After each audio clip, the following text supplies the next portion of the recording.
if I'm the one who is showing her these new things, if I'm the one who's there to support her, to cherish her, to encourage her, yeah, honey, go for it. Okay? When other guys come into the picture, even someone as well-trained, as proficient as yourself, if you were to begin to run patterns, if you were to use seductive tonality and start playing around with new ideas, the first thing that would happen with her mind is she'd say, I recognize this experience. This is what I have with Mark. And the shutters come down and she stays. She's a good girl. She stays at home. Right. Well, one of the other things I find interesting is what you're doing, as far as I can see, is part of the way the mind works anyway. It's very rare that someone goes immediately into a new behavior. Right. Almost always we have that place inside the mind where we do consider the options first. So with that as a clue, I'm curious as to what themes you could use to bring up this subject. I know we talked about places within the mind, I think is a good one, but what are some of the other things? Because one of the things I noticed and learned from you is that you do not think in terms of patterns. No.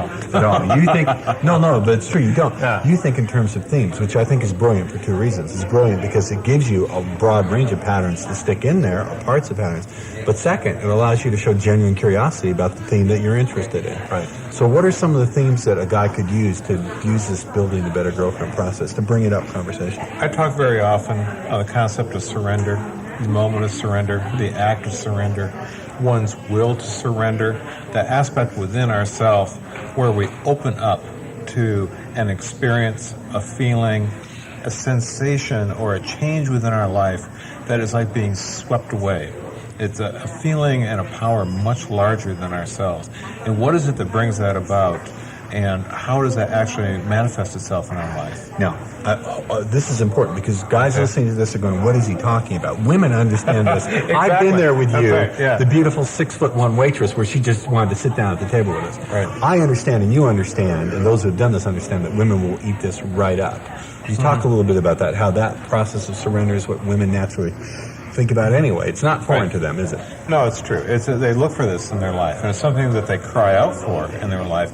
It's the way that they realize and manifest love in their life, is they're looking for something that is all-encompassing, something that will touch every aspect of their life and touch it in that unique and wonderful way. It's a transformational experience.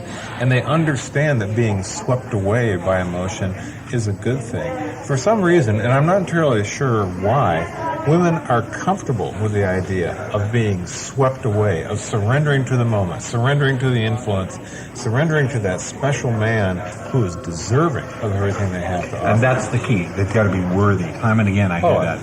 The word worthy. Absolutely. And short of that, short of satisfying those criteria, there's no power on heaven and earth that'll get her to actually go along with it.